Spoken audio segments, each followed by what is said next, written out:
Olá, seguimos então com as nossas aulas de meditação. Nesta aula eu vou falar um pouco sobre um conceito muito importante e vou apresentar aqui uma passagem de um texto que fala sobre esse conceito. O conceito que nós costumamos falar em português com a palavra vibração, vibração, pulsação, mas principalmente a ideia de vibrar. Ela é uma ideia muito importante no pensamento indiano.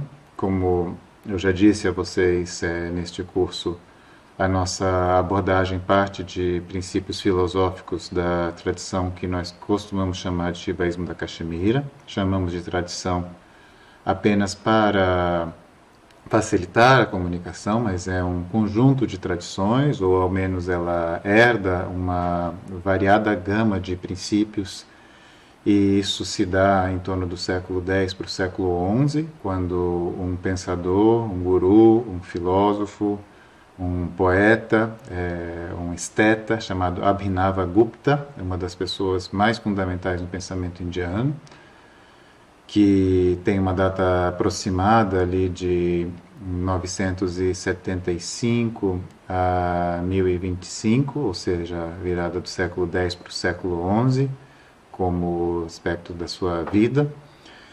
E em muito do que nós hoje chamamos pelo nome Shivaísmo da Caxemira, temos de agradecer, e responsabilizar, a presença deste filósofo, desse pensador, desse guru chamado Abhinava Gupta.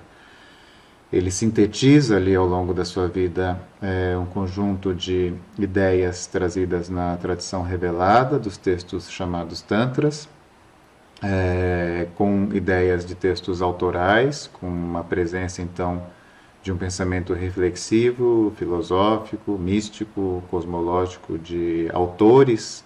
Quando eu digo tradição revelada e autores, eu estou falando então de dois aspectos diferentes da história da literatura indiana antiga, no que diz respeito às práticas místicas. A tradição revelada é entendida como obra divina, como uma transmissão divina. Na sua própria forma, isso se mostra, são formadas pelo diálogo entre dois aspectos da divindade. Esses dois aspectos, um pergunta e o outro responde. E nesses dois aspectos você tem então a manifestação do conhecimento. Não há um autor ali que não seja uma figura divina. E nas obras autorais, como essa própria forma de nomear diz, há então autores, há pensadores que colocam ali a sua forma de interpretar, a sua forma de entender, então a sua exegese, o seu modo de compreender a tradição, e fundamentam determinados conceitos de uma maneira que hoje temos que a sua obra foi fundamental para o nosso entendimento dessas ideias, desses conceitos e dessas práticas.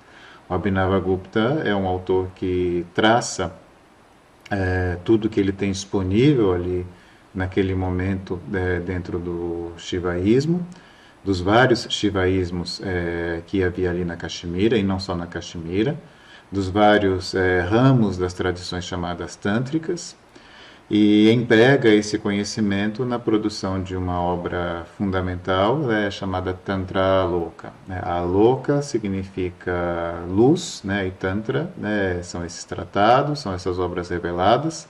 Então, a luz sobre os Tantras, no sentido de que ele está comentando, sintetizando e expandindo essas ideias. E ele faz isso também produzindo uma coerência entre as várias ramificações. O que é importante nesse passo que nós estamos dando agora com essa aula é trazer aqui a ideia do monismo. Monismo vem da palavra mono, da palavra unidade, e é um termo empregado para descrever sistemas filosóficos indianos que entendam que não há duas consciências diferentes. A mente ela é distinta para cada um de nós. A mente é entendida então como um instrumento, ou simplesmente ela é entendida como um aparelho que serve para a minha individualidade exercer a consciência, que é algo maior, mais amplo, e que dentro das tradições que nós chamamos de monistas, a consciência é uma só. Então, neste sentido, nós temos uma compreensão de que a unidade da consciência, ela existe não apenas como uma analogia, não no sentido de eu dizer que todos somos iguais, ou no sentido jurídico, ou no sentido social, ou no sentido até filosófico, falando da igualdade entre os seres, né? Estamos falando no sentido ontológico. O que é ontológico? No sentido da realidade mais profunda e mais essencial, que a consciência é uma só, e que se manifesta de forma distinta, a depender dos aparelhos cognitivos na qual ela está presente. Então, o universo é consciência. E na minha forma de existir, essa consciência se manifesta de um determinado modo. Na forma de existir de cada indivíduo, de cada um de nós, de um determinado modo. E isso não para por aí na espécie humana. Em outras espécies animais, nas espécies vegetais, minerais, até mesmo nos seres considerados inanimados, nós temos a presença da consciência como aquilo que é perceptível.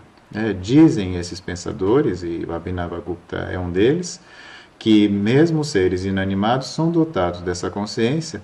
Caso não fosse, não seriam perceptíveis. Eles precisam participar do mesmo mundo cognitivo, eles precisam ser atribuídos da mesma luz, para que nós, enquanto seres cognitivos, cognizantes, seres sencientes, tenhamos ciência, tenhamos acesso, né? E no caso desse acesso que estamos tendo agora, por meio da nossa materialidade sensorial. Por meio de um dos 5 sentidos, nós acessamos até mesmo seres inanimados, né? Por meio do olfato, do paladar, da visão, do tato ou da audição. Nós acessamos aquilo que é olfatável, palatável, visível, tátil ou audível. Então, tudo aquilo que é o ível é o potencial. Né? Quando eu digo passível de, é porque aquilo tem a possibilidade, porque é possível, porque então ele está apto a receber. Essa forma de construção morfológica, né, da língua portuguesa, esse sufixo ível, ele é muito indicativo, e temos um paralelo sânscrito que também se constrói com esse mesmo sentido. Né? Então, quando eu digo isto é palatável, isto é tátil, né, ível ou ável, né, este sufixo, ele dá uma ideia de que há um certo senso de atividade. Né? Aquilo que nós entendemos na nossa cultura como uma forma que é ativa de quem tem a experiência sensorial e passiva daquilo que é sensorializado, é visto de uma forma um pouco diferente no entendimento destes monistas da Caxemira, né? Desses adeptos dessa ideia de que a consciência é uma só. Há um certo senso de atividade por parte de quem cogniza e há um certo senso de atividade por parte de quem ou daquilo que é cognizado. Né? Aquilo que é palatável, aquilo que é sensorializável, aquilo que é apreensível, portanto, pelos órgãos sensoriais, aquilo tudo é, então, a consciência se manifestando de acordo com as possibilidades materiais. Né? Então, a gente tem, expandindo essa linha de raciocínio, uma ideia mais fundamental ainda é de que nada é destituído de consciência, ou de uma outra forma, a consciência está em tudo. Né? Não há nada que não seja consciência. Esse princípio de que não haja nada que não seja consciência é um princípio que é fundamental para nós, para que nós possamos compreender a universalidade da consciência. E nesse sentido, esse tipo de monismo, ele é um monismo entendido como um monismo radical. Há outros monismos na Índia que são entendidos como o monismo que faz com que nós tenhamos o entendimento de que somente as coisas, ou melhor, os seres dotados de consciência, são essa unidade. Essa unidade, então, é entendida como a unidade daquilo que é o cognizador, né? Aquilo que nós entendemos na nossa explicação mais corrente, mais comum na nossa cultura, como sendo o polo ativo da atividade da consciência. Então, o que nós estamos dizendo aqui é que, neste campo do monismo da Caxemira, nós temos um monismo extremo, onde aquilo que é entendido também como passivo não é passivo, né? Aquilo que é entendido como inanimado é inanimado num certo sentido, porque nós não vemos objetos de plástico, objetos sintéticos, objetos construídos já de madeira ou mineral, exercendo nenhuma atividade sensorial, nenhum dos cinco sentidos, e nem demonstrando que tem a consciência. Mas a consciência habita todo o universo, e toda a materialidade do universo, seja aquilo que nós consideramos orgânico ou sintético, para existir, para ser sensorializado, é dotado dessa consciência. E mais ainda, a explicação parte da nossa experiência sensorial para que nós tenhamos uma boa didática a respeito disso, mas nós não podemos nos colocar como centro do universo, né? O centro se dá apenas de forma didática, então eu estou explicando isso, construindo um raciocínio a partir da nossa experiência de captar sensorialmente, de apreender sensorialmente objetos considerados inanimados. Mas o fato é que a consciência se dá de maneira permeante e existe em tudo que nós consideramos real, ou mesmo naquilo que consideramos imaginário, que são as nossas formulações internas, os nossos fluxos de pensamento e tudo mais. Então vejam aqui que há monismos que deixam as coisas consideradas inanimadas, que deixam a materialidade de fora e entendem que a unidade de consciência abrange apenas aquilo que é considerado capacidade cognitiva. E este monismo do qual nós estamos falando, do Shivaísmo Cachemiri, ele abrange, inclusive, aquilo que nós chamamos de material. Portanto, a gente tem aqui, nesse tipo de monismo, e como o foco é a prática meditativa, nós não precisamos entrar em mais detalhes a respeito das diferenças entre os sistemas, nomear os sistemas, isso tudo é um trabalho para um outro tipo de interesse. Importante para nós aqui é compreender que a consciência, ela permeia tudo, e que há certas experiências meditativas que nos dão essa experiência daquilo que é, então, uma visão totalizante, né? Onde não há sujeito e objeto, né? Onde acessamos aquilo que está além das divisões múltiplas, tanto entre indivíduos mentais, indivíduos sensoriais, e objetos apreensíveis pelos sentidos e que são, então, contemplados, refletidos pela mente. Se a gente tira essa experiência individual, particular do centro, nós começamos, então, a dar um passo importante para entender essa definição de consciência, e para entender essa definição de consciência a partir da nossa própria experiência mental, né? Trazemos também aqui a ideia de que entender a consciência não é só um entendimento conceitual, não é só uma delimitação a partir do mundo mental, conceitual ou verbal. O entendimento da consciência se dá também por meio da experiência meditativa, né? Dessas experiências nas quais nós estamos, de uma certa forma, menos envolvidos ou menos identificados com a nossa individualidade e mais presentes num aspecto mais abrangente ou universal da nossa presença. E nesse sentido, então, nós temos de compreender que toda a experiência da consciência que se dá na nossa mente, se nós criarmos uma metáfora vertical, então, quanto mais a gente se eleva, quanto mais a gente sobe, mais a gente vai para a universalidade. Quanto mais a gente está na parte inferior, né, dessa metáfora vertical, é uma metáfora, não há essa verticalidade, não há subir e descer, há a vivência de um nível mais profundo, mais essencial, e a vivência de um nível mais superficial, menos essencial. Mas ambas as vivências são reais, né? A gente precisa, nesse momento, fazer uma observação para desconstruir algo que se tornou um senso comum sobre a cultura indiana, que muito atrapalha o entendimento de determinadas ideias, determinados princípios, o conceito de ilusão.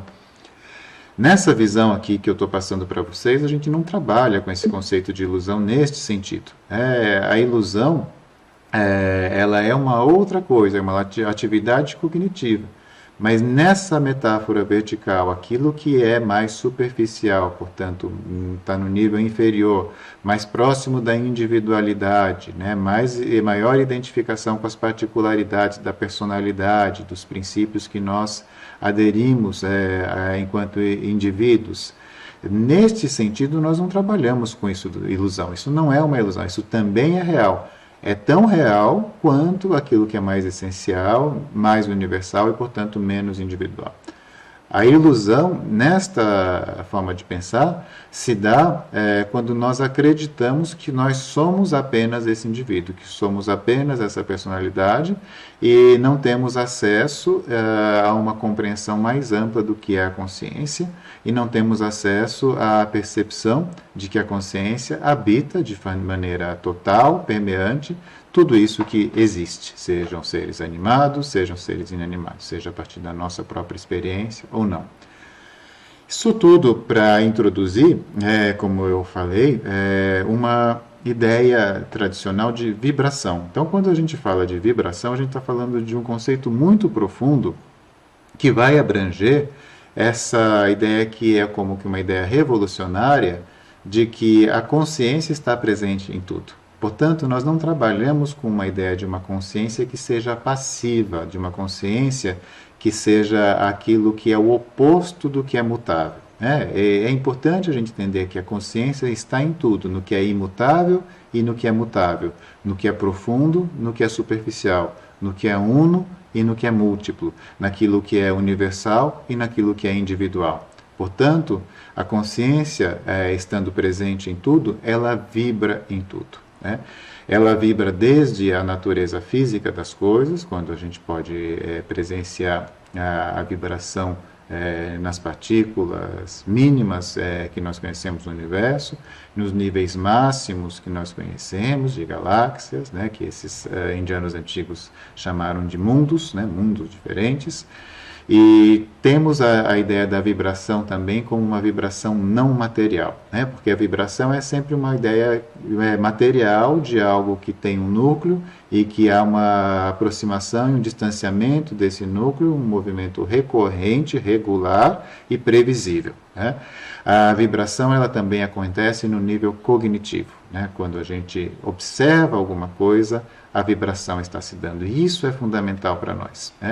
A presença do mundo se mostra para si mesmo, porque a consciência é uma só, portanto a consciência, enquanto presença no mundo, se mostra a si mesma por meio da vibração. É como se ela se afastasse e se aproximasse de si. Ela se multiplica e se percebe como múltipla e ela volta ao seu ciclo unitário, e isso não acontece num período de eras, de milênios, de milhões de anos, isso acontece a todo instante. A todo instante estamos tendo acesso à unidade e à multiplicidade. Quando a gente mergulha profundamente em estados introvertidos na nossa própria presença, a gente acessa esse princípio uno. Quando nós estamos na vivência diária da consciência cotidiana, que se relaciona com outras consciências, com outros objetos, com o mundo, nós estamos tendo acesso à consciência na sua forma multiplicada.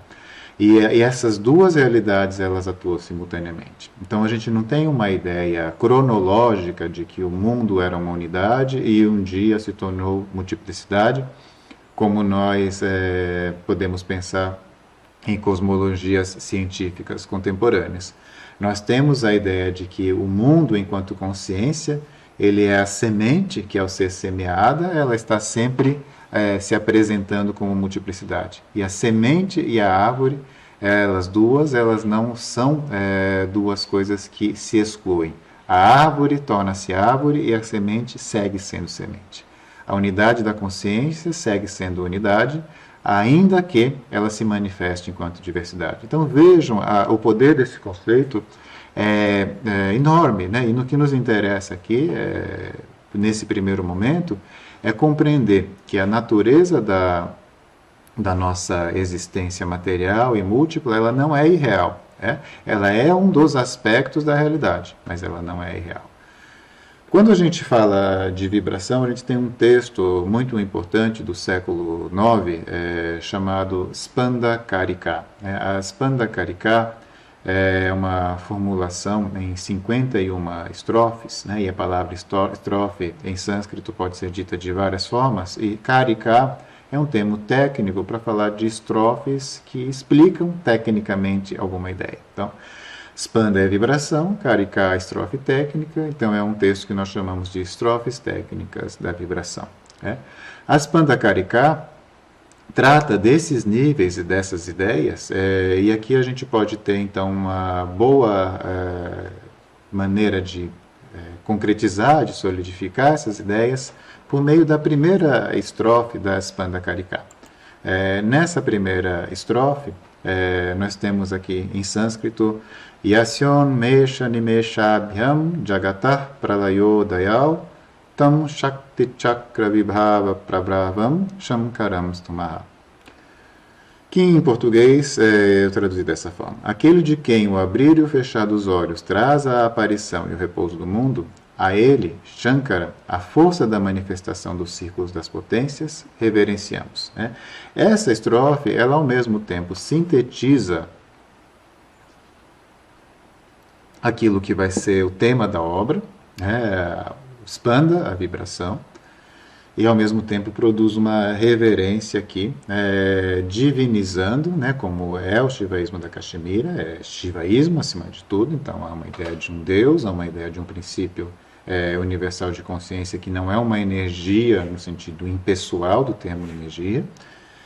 Essa unidade de consciência, ela não é a soma de todas as personalidades, não é a soma de todos os indivíduos, mas ela é a totalidade, é diferente de soma, né? É aquilo que é profundamente a essência disso que se manifesta em nós por meio das personalidades.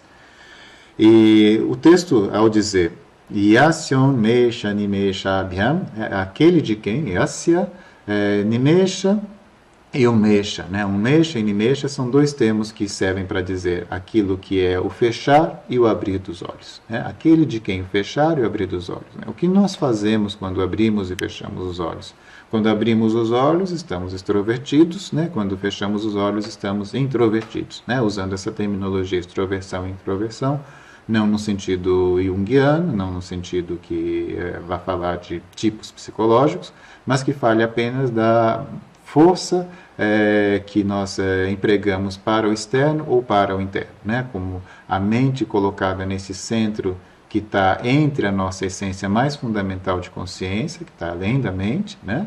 E a mente colocada também no centro da sensorialidade, como se houvesse, então, algo mais profundo que a mente, isso que nós estamos chamando de consciência, e algo mais superficial, é isso que é a sensorialidade, que acessa isso que nós chamamos corriqueiramente de mundo exterior, né?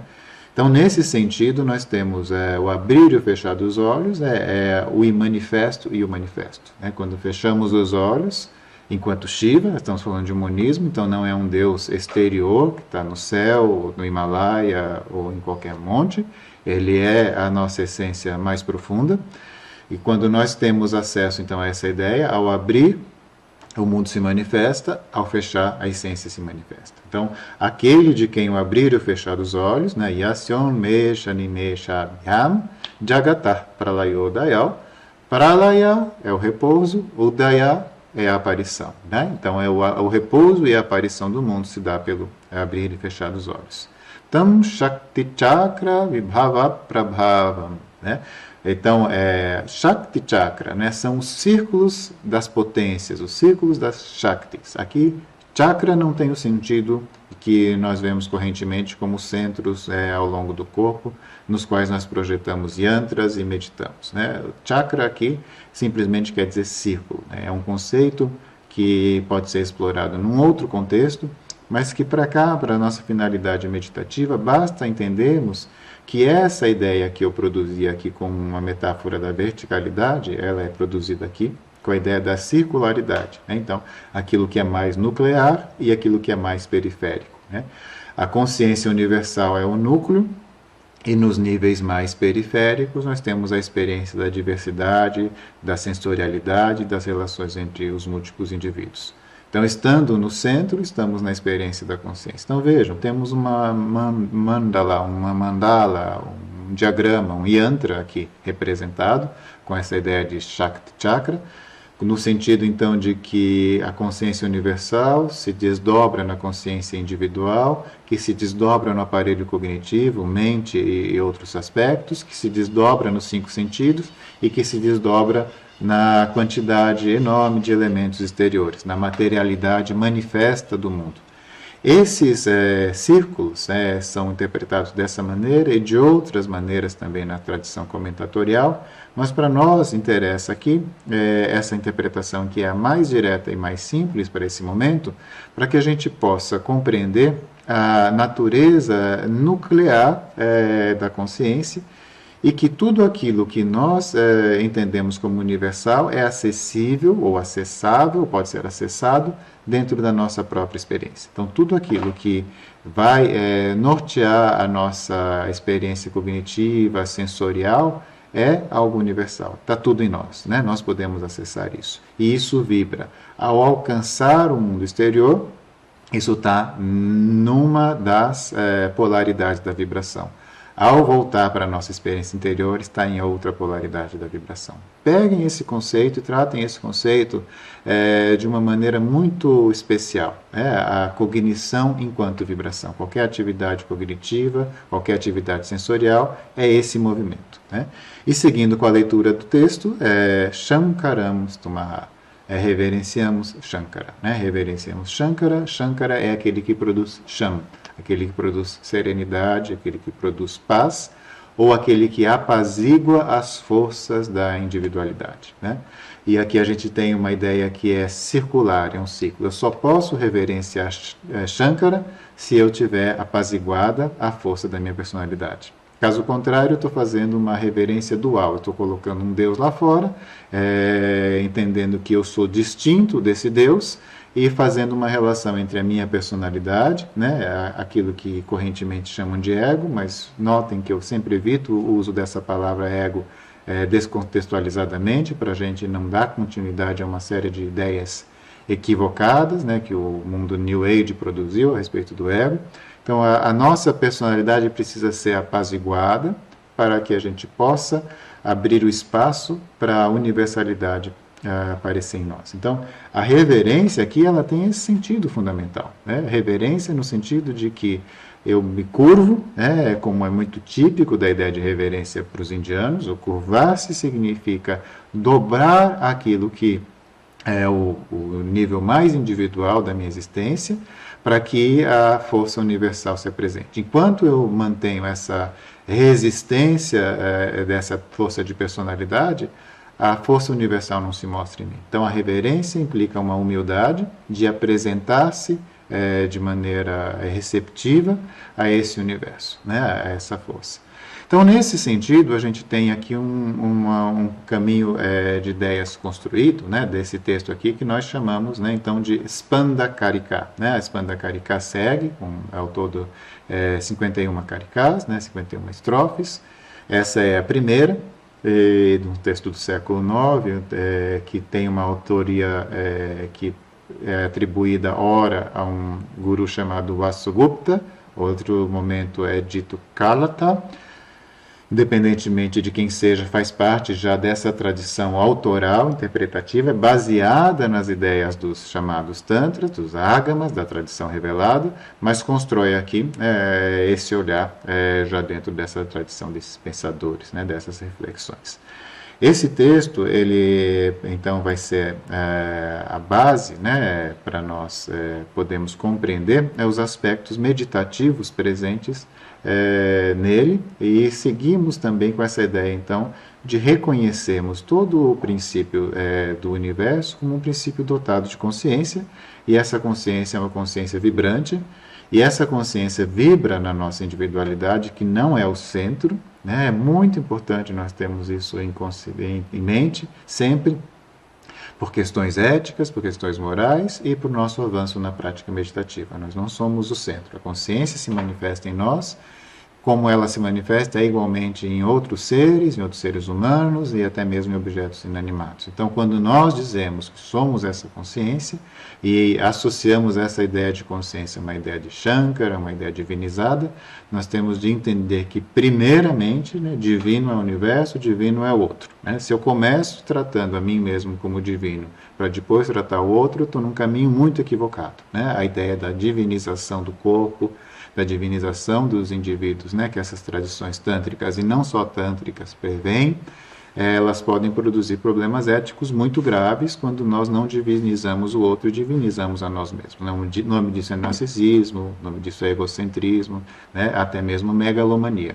Então a gente precisa compreender esse princípio de uma maneira cosmológica, de uma maneira meditativa, interior, e saber enxergar a consciência em cada aspecto do universo.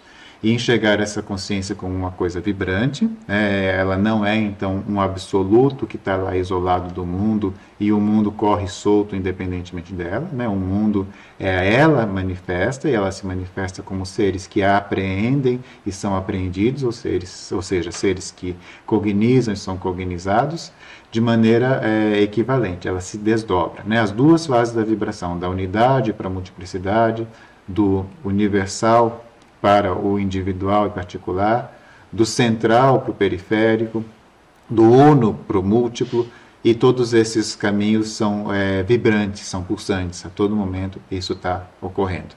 Então, na nossa prática meditativa, quando a gente seguir, né, esse caminho, nós vamos primeiramente perceber, por meio da nossa própria consciência, por meio da nossa mente, do nosso aparelho cognitivo, o pulsar da consciência, né? Mas para expandir isso de uma maneira que vá além da nossa individualidade e que isso siga os percursos que se mostrem, né, de maneira particular e específica para cada um de nós. Então essa é a ideia de expanda, essa é a ideia de vibração, que pode ser apreendida não só nos estados de introversão, mas nos estados de extroversão também. Ou seja, é aquela ideia fundamental de que nós não meditamos apenas para acessar essa consciência de olhos fechados, de maneira isolada e protegida do mundo. Essa consciência ela é acessível em qualquer circunstância. Portanto, estamos falando de estados meditativos e estados de consciência que nos percorrem, que nos atravessam, seja qual for a experiência que nós estejamos tendo. Né? A Spanda Karika, mais adiante, dirá numa Karika que em estados de todos os tipos emocionais, de todas as circunstâncias, a vibração aparece. Né? E quando a gente aprende a perceber a vibração, nós a percebemos sob qualquer circunstância. Bom, basta, né, de conceitos. E depois, né, seguiremos, né, com a nossa prática orientada, a prática guiada, que é uma maneira, como eu sempre enfatizo, pedagógica, né, de apresentar para vocês a prática meditativa. Mas, em linhas gerais, né, se a gente capta esses conceitos, se capta essas ideias, né, a gente já pode fechar os olhos, né, independentemente da guiança da prática meditativa, e acessar essa experiência de forma única e particular, né, independentemente de alguém guiando. É isso, né, e até a próxima.